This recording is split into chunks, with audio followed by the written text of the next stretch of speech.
wanted to ask Jeff Livingston, who's the Senior Vice President here at McGraw-Hill, to come up and say a few words of welcome. Jeff's a terrific guy who I'm just getting to know, and who oversees the strategic alliances and a lot of the policy work, I think, that McGraw-Hill does so capably in Washington and in the States. Jeff, please come join us. Thanks. Thank you so much. I am acutely aware that I am standing between you and lunch, so I will be quick. It is my pleasure to welcome you all here on behalf of McGraw-Hill Education. I very often describe McGraw-Hill Education as a 125-year-old ed tech startup. I say that because of the huge change in what we do over the last few years. It will surprise some of you to know that we now publish nothing only in print. Everything we do is available in print and in various digital formats. And that is what schools are requiring of us.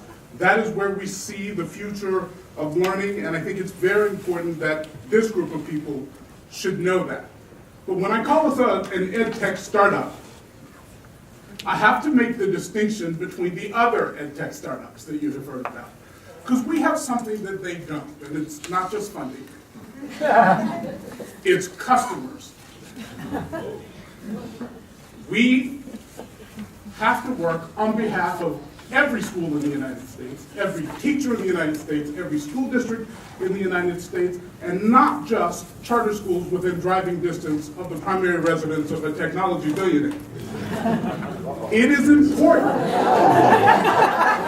It is important for you to remember what we never forget, which is that every student in every context deserves the best that we have to offer.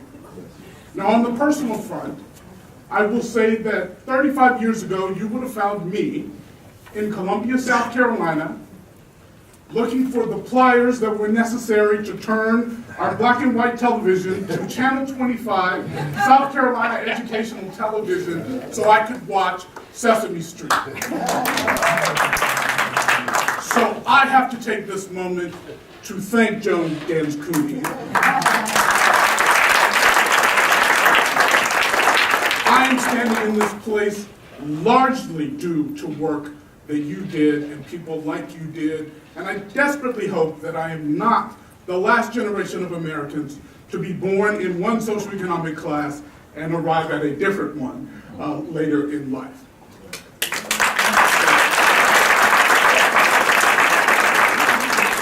I will take a moment to say that a part of how I was able to move from the position in which I was born to the position I enjoy today is that a standardized test identified me as having a greater level of intelligence than my South Carolina teachers believed was possible for an African American in South Carolina. Standardized test made me qualified for programs that would not otherwise have been available to an African American of my socioeconomic status in South Carolina. Standardized test proved to an admissions committee at Harvard University that I could in fact compete with the best of the best and what they have. So if we do indeed decide to do away with testing, let's at least acknowledge the impact it might have on social mobility among some of us who are born in different circumstances. Now finally, it is my deep pleasure to welcome also Commissioner Rosenworcel. I will admit that as much as I admire the work that you do, it's not likely that you'll ever be my favorite FCC commissioner. I say that because my very first crush is now an FCC commissioner. I will give you a hint. I'm a black man from South Carolina. I was 11 and she was 17. And her father wasn't yet in Congress. All of that to say, really though, I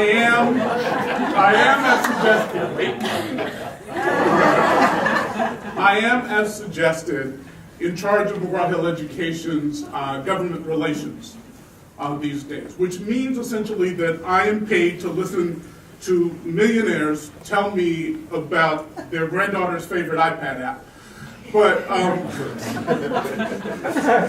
I often, though, find myself in the position, because of our work at McGraw-Hill Education and our deep commitment to all of our customers wherever they are, reminding people that not every student who deserves the best that we have to offer has two English-speaking parents sitting down, devoting time each week to their education.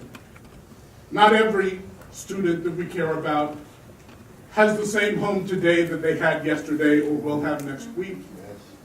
Not every student that we care about is as concerned as some of us who have more means are about things other than simple survival. We are deeply committed at McGraw-Hill Education to making the best that we have to offer available to everyone, and are committed to partnering with all of you in this room to the extent that you are committed to that as well.